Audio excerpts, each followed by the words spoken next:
கணவன் மனைவி 2 பேரும் வேலைக்கு போயிட்டு இருக்க நிலையில, இந்த கணவர் தினமும் அவரு ஆஃபீஸ் போறதுக்கு முன்னாடி இவங்கள கொண்டு போய் விட்டுட்டு தான் அவரு போயிருக்காரு. அதே மாரி திரும்பி வரும்போதும் அவங்கள கூட்டிட்டு வரத வழக்கமா வச்சிருக்காரு.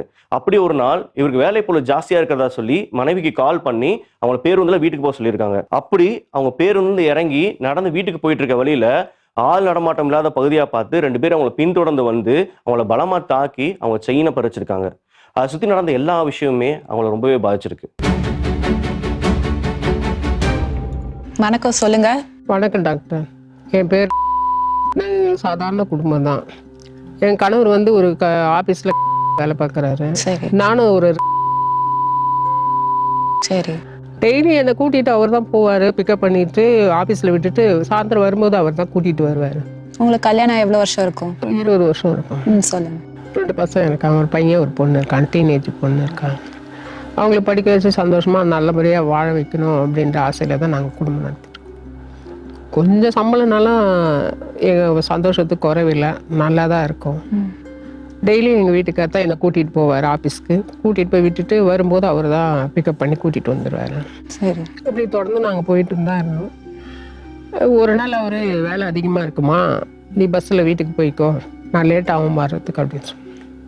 சரி இப்படி சொல்லிட்டாரு. அவருக்காக வெயிட் பண்ணி நான் அங்கே ஆஃபீஸில் இருக்கிறதா நம்ம கிளம்பி போகலாம் அப்படின்னு சொல்லிட்டு நானும் பஸ் ஏறி வீட்டுக்கு வந்தேன். நைட் இருக்கும், ஒரு 8-8:30 இருக்கும். சரி. பஸ் ஏறி இறங்க வீட்டுக்கு போகிற வழியில் போயிட்டுருக்காங்க. எங்கள் வீடு வந்து ஒரு சின்னதாக அது அவ்வளோ ஆள் நடமாட்டம், ஒரு 2-3 பேர் தான் நடப்பாங்க. நடந்து போயிட்டு இருக்கிறேன். இருட்டு டைம் இல்லையா, விரும்புன்னு நடந்து. உங்க வீட்டுக்கிட்ட நடந்து வந்துட்டு இருக்கீங்களா?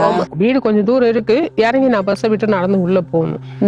நடந்து போயிட்டு இருக்கும்போது பின்னாடியே 2 பேர் வந்துட்டு இருந்தாங்க. சரி யாரோ வராங்க, ரோட்ல நடக்கிறாங்கன்னு தான் நானும் யதார்த்தமா நடந்து போயிட்டு இருந்தேன். அவங்க வர வேகம் அதிகமாச்சு.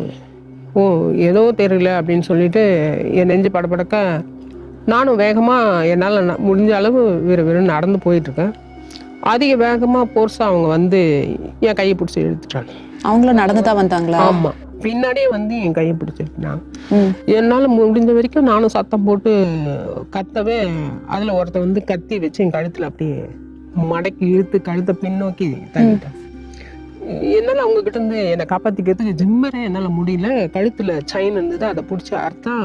உங்களுக்கு ஹெல்ப் பண்றதுக்கு யாரும் வரல? சத்தம் போடுற அந்த அளவுக்கு அக்கம் பக்கம் இன்னும் கொஞ்சம் இழுத்து ஜிம்பி எவ்வளோ போராடி பார்த்துட்டு கழுத்தில் இருக்கிறது சங்கிலி அறுத்துட்டான். அறுத்ததுக்கு அப்புறம் கழுத்துல ரத்தம் வர ஆரம்பிச்சிருச்சு. உயிர் போய் உயிர் வரும்னுவாங்க பார்த்தீங்களா, அந்த நிலைமைக்கு ஆயிட்டு. துடிக்கிறேன், கத்துறேன். என்ன இப்போ ஒரு 2 அடியும் அடிச்சுட்டானுங்க அவனுங்க. அதையும் சமாளிச்சு ஜிம்மி இது பண்ணி நான் கத்துல காப்பாத்துங்கன்னு கத்துறேன். ஒரு 2-3 பேர் ஓடி வந்ததுல அவங்கள பார்த்துட்டு என்னை கீழே பிடிச்சி தள்ளிட்டு ஓடிட்டாங்க.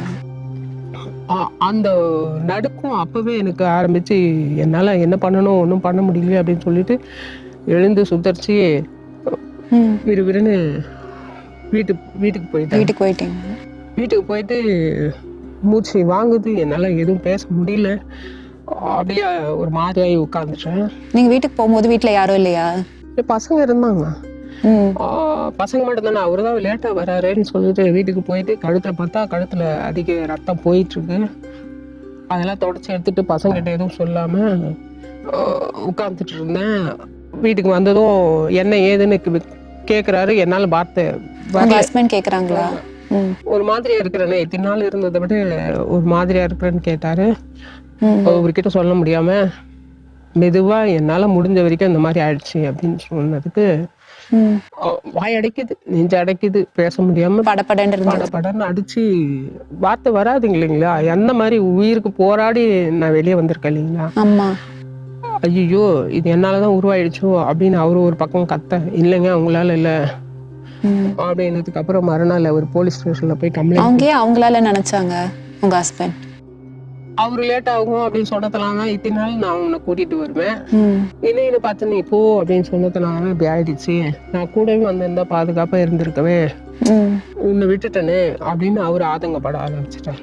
காவல் நிலையத்துல போய் புகார் கொடுக்க சொன்னோம். புகார் கொடுத்தோம், அவ்வளவுதான். அதோட அமைதியாயிடுச்சு. எவ்வளவு சந்தோஷமா இருந்தது எங்க வாழ்க்கை. இந்த 20 நாளா தலைகீழ ஆயிடுச்சு. ஆமா, சைலண்ட் ஆயிடுச்சு. சிரிச்சு கலகலன்னு பேசிட்டு இருக்கோம். என் பொண்ணு என்னம்மா ஒரு மாதிரியா இருக்க, ஏம்மா எதுவுமே பேச மாட்டேங்கிற, இந்த மாதிரி நான் வந்தா செல்லம்னு கொஞ்சுவியே அப்படின்லாம் கேட்க ஆரம்பிச்சுட்டா. அவ கேட்கும் போதெல்லாம் எனக்கு கண்ணில் கண்ணீர் முட்டிக்கிட்டு வந்துருது. என்ன வார்த்தையே வரமாட்டேங்குது. அம்மா இந்த மாதிரி ஆயிடுச்சு, இந்த மாதிரி ஒரு சூழ்நிலை, நான் உயிர் தப்பிச்சு வந்திருக்கேன் அப்படின்னு அவகிட்ட சொல்லலாமா வேணாமா? ஏன்னா அவ தப்பாயிடுமோ, ஐயோ இந்த மாதிரிதான் ஆம்பளைங்க இது வரைக்கும் உங்ககிட்ட சொல்லல நீங்க? அப்ப சொல்லலைங்க. ஏன்னா எல்லா ஆண்களையும் அவ தப்பா நினைச்சிடுவாளோ. புரியுது. அதுவே எங்களுக்கு ஒரு பேரதிர்ச்சி ஆயிடுச்சு. 2 பேருக்குமே இடைவெளி ஆகிற அளவுக்கு ஆயிட்டு அன்னைக்கு பேச ஆரம்பிக்காம இந்த 20 நாளா அவர் என்கிட்ட எந்த ஒரு வார்த்தையும் பேசல. பொண்ணையும் நீங்க வெளியில விடுறத நிறுத்திட்டீங்களா? இல்ல அவ போறா, இருந்தாலும் பயமா இருக்கு. இப்ப யாருன்னா நான் வீட்டுல படுத்து தூங்கிட்டு இருந்தா கூட கதவை தட்டினால ஐயோ வந்துட்டானுங்களோ, ஏதாவது பண்ணிடுவாங்களோ, திருப்பி உங்களை தேடி வராங்களோன்னு பயமா இருக்கா? அந்த மாதிரி நடுக்கம் அதிகமாயிடுச்சு. படப்படக்குது, ராத்திரில தூங்க முடியல. கனவு இல்லைன்னா கூட அது நிஜத்துல நடந்ததே அதுதான் நினைவுக்கு வருது. ஐயோ இப்படி ஆயிடுச்சு, நம்ம வாழ்க்கை வீணா போயிடுமோ, ஏதாவது பண்ணிடுவாங்களோன்ற பயத்திலேயே வாழ்ந்துட்டு இருக்கிறது. இது யார்ட்டையா சொல்ல ட்ரை பண்ணீங்களா? பொண்ணு கிட்ட சொல்ல முடியல, வேற யார்ட்டையா சொன்னீங்களா? நீங்க எங்க ஹஸ்பண்ட் கிட்ட சொன்னதுக்கு அவரே இப்ப பேசாம இந்த 20 நாள் அப்படியே அமைதி ஆயிட்டாரு. என்ன பண்றது, என்னால இப்படி ஆயிடுச்சு, வாழ்க்கை வீணா போயிடுமோ அப்படி. அவங்களும் பாதிக்கப்பட்டுட்டாங்க. நான் இருந்திருந்தா இவ்வளவு தூரம் ஆயிருக்காதே, நான் பாதுகாப்பா கூட்டிட்டு வரலையே உன்ன அப்படின்னு சொல்லி அவரும் பேசுறது இல்ல. 2 பேரும் முகத்தை பார்த்துக்காம ரொம்ப கஷ்டத்துல இருக்கும். இதை நினைச்சு மனசு ரொம்ப பாதிக்கப்பட்டிருக்கு. எந்த வேலை செய்யணும்னாலும் எதையாவது ஒண்ணு பண்ணிடுறேன். நான் சாப்பிட முடியுதா ஒழுங்கா?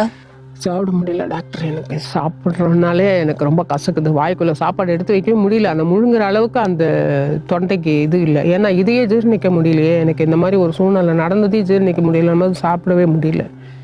அதுவே எனக்கு ரொம்ப பாதிக்கப்படுது. என்ன செய்யணும் ஏது செய்யணும்னு புரியல. படப்படன்னு டெய்லி இதே இதுவா இருக்கு. பிள்ளைங்க பாதிக்கப்படுமே, என் உயிர் போயிடணும்னு நானும் நினைச்சுதான் என்ன எவ்வளவு முயற்சி பண்ணி சாகணும்னு கூட போயிட்டேன். அப்புறம் குழந்தைங்கள நினைச்சுதான் ஐயோ வாழ்க்கை, அதுங்க குழந்தைங்க பாதிக்கக்கூடாது, அதுங்க நல்லா இருக்கணும், இவ்வளோ தூரம் கொண்டு வந்துட்டு என் பிள்ளைங்க நல்லா வாழணுமே அப்படின்னு பல்ல கடிச்சிக்கிட்டு நானும். சரி, இது ஞாபகம் வரும்போதெல்லாம் உங்க உடம்புல என்ன பண்ணுது? எதையும் அதிகமாக துடிக்குதுன்னு சொல்லுவாங்க பார்த்தீங்களா, படப்படப்பன்னு அது மாதிரி துடிக்குது, மூச்சு வாங்குது, வேர்த்து போகுது. சில நேரம் அப்படியே மயக்கமாக ஆயிடுது. எங்கன்னா உட்காந்துடலாமா அப்படின்னு நினச்சி உட்காந்து சோர்வாயிடுறேன். என்னால் முடியல. அதனால இதை மறந்து திரும்ப பழைய போல என் வாழ்க்கையில நான் வரணும்னு ஆசைப்படுறேன். நிஜம் பேசும் நிழல் இது, நீதி தேடும் குரல் இது, முகம் மறைத்து அகம் திறக்கும் உன் முன்னே நிற்கும் நிழல் இது, காயமா உன் கண்ணீர் துடைக்கும் நிழல் இது,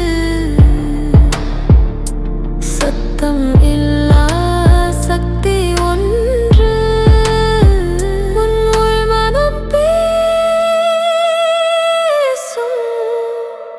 வழி இது.